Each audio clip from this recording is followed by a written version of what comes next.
मानुष जन्म दुर्लभ है, ये मिलन बारंबार। तरवर से पत्ता टूट गिरे, वो मोर न लगता डार।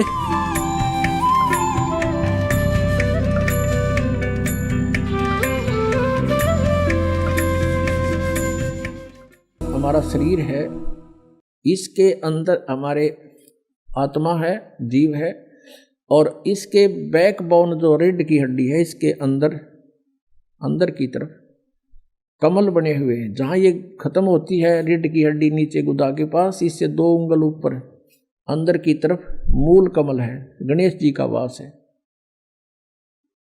और उससे ऊपर 2 उंगल ऊपर सावित्री ब्रह्मा जी का वास है। एक अधिष्ठान चक्र बोलते हैं उसको, यानी स्वाधिष्ठान, स्वाद चक्र लिखा अग्र संतों ने। उससे फिर नाभि, जो सुंडी है हमारी नाभि के पीछे रीढ़ की हड्डी के साथ में एक नाभि कमल है, विष्णु और लक्ष्मी जी का उस पर आधिपत्य है। और हृदय कमल, ये हृदय हार्ट नहीं, हृदय माने बीच का, यानी दोनों सतनों के बीच में, यहाँ पर बैक साइड में रीढ़ की हड्डी के अंदर की तरफ, बैकबोन के अंदर, तो वहाँ एक 16 कमल की पत्तियों का, यानी वो एक चक्र है। इसमें शिव और पार्वती का स्थान है।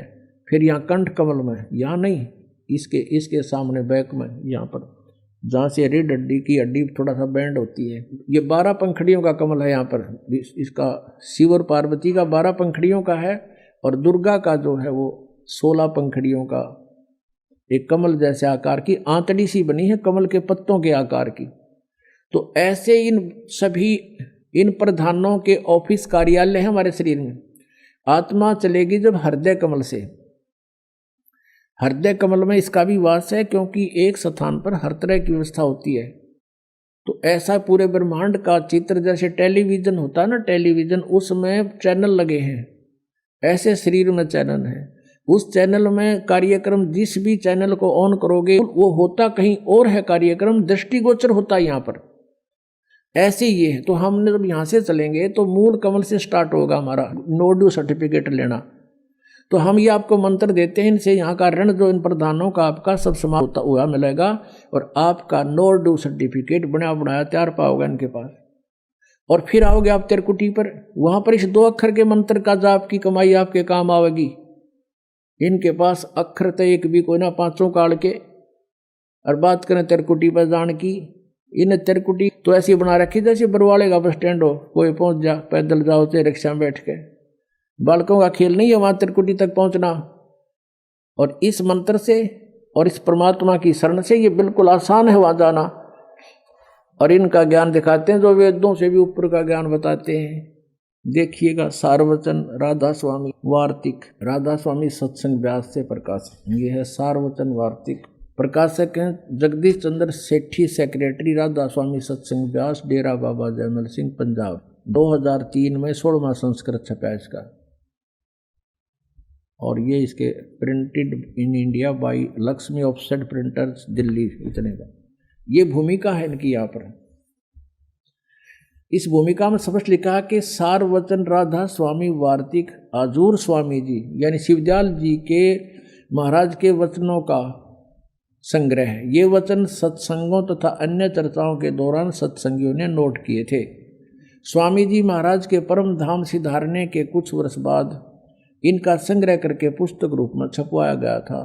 सन 1902 में, ओहो आज 1911 हो गया, आज 2011 है, 109 वर्ष हो गए इस अज्ञान को पढ़ते पढ़ते। 1902 में बाबा जयमल सिंह जी महाराज ने सारवचन राधा स्वामी वार्तिक को पहली बार गुरमुखी लिपि में छपवाया। प्रस्तुत पुस्तक उसी गुरुमुख प्रथम गुरुमुखी संस्करण के अनुसार है, और अभी इसका हिंदी संस्करण प्रकाशित किया जा रहा है। 1902 में तो पंजाबी में छपा, और उससे पहले की छिपी हुई थी, और उससे फिर ये हिंदी में बनाई गई। अब कौन थे वो परम धनी जिसने इस पुस्तक में वचन बोले हैं? स्वामी जी महाराज का शुभ नाम सेठ शिवदयाल सिंह जी था। आपने 25 अगस्त 1818 में आगरा शहर में जन्म लिया। आपके पिताजी का नाम सेठ दिलवाली सिंह जी था तथा माता जी का नाम महामाया जी था। आपके पूर्वज पंजाब के रहने वाले थे तथा घर में गुरु ग्रंथ साहिब का पाठ किया जाता था। देखा, अगर इनके ये हाथ लग जाते तो ये मंत्र भी देते पाते। आपके माता पिता हाथरस के प्रसिद्ध संत तुलसी साहिब के भगत थे। स्वामी जी महाराज ने भी तुलसी साहिब जी की काफ़ी संगति की थी। जो ये लेखक है इस पुस्तक का, शिवदयाल जी, राधा स्वामी पंथ का प्रवर्तक है, उसने भी तुलसीदास हाथरस वाले के वचन सुन रखे थे। बचपन से स्वामी जी महाराज का रुझान अध्यात्म की ओर था। आपने एक कमरे में बैठकर 17 वर्ष सुरत शब्द योग का अभ्यास किया। ये प्रमाण तले गुरु नानक साहिब की वाणी के। राप डले डोए हठ योग करा, 17 वर्ष तक सुरत शब्द योग का अभ्यास किया। और सन 61 में बसंत पंचमी के दिन खुले तौर पर आम सत्संग और सुरत शब्द योग का उपदेश शुरू किया। ये और आगे फिर गंध फैलाया इन्होंने। अब इसके देखिएगा, राधा स्वामी दयाल की दया, इसी पुस्तक में चल रहे हैं हम। खुलासा हजूर उपदेश हजूर राधा स्वामी साहब का। अब शिवदयाल जी को राधा स्वामी कहने लग गए हैं।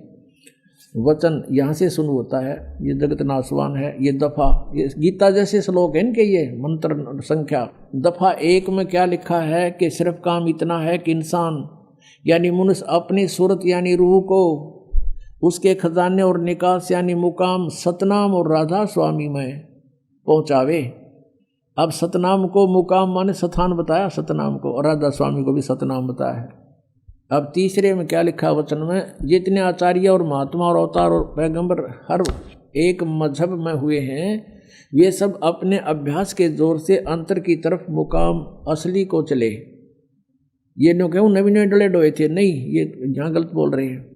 अच्छा चलो, फिर कोई बिरला संत मंजिल 8वीं यानी राधा स्वामी पर, ये कहें सिर्फ संत मंजिल 5वीं यानी सतनाम पर।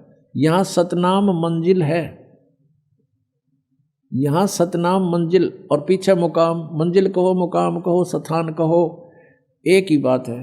अच्छा अब यहाँ आ जाते हम, अब वचन नंबर 4 इनका देखो 15 पृष्ठ पे। ये है सारवचन वार्तिक भाग 1 पढ़ रहे हम। इसके 4 वचन में अब समझना चाहिए कि राधा स्वामी पद सबसे ऊंचा स्थान है। मुकाम कहो, स्थान कहो, और यही नाम कुल मालिक और सच्चे साहब का है। राधा स्वामी भी कहते हैं सच्चे साहब का है, सतपुरुष का, और सच्चे खुदा का है। और इस मुकाम से यानी राधा स्वामी स्थान से 2 मुकाम, राधा स्वामी स्थान से 2 स्थान नीचे सतनाम का मुकाम है।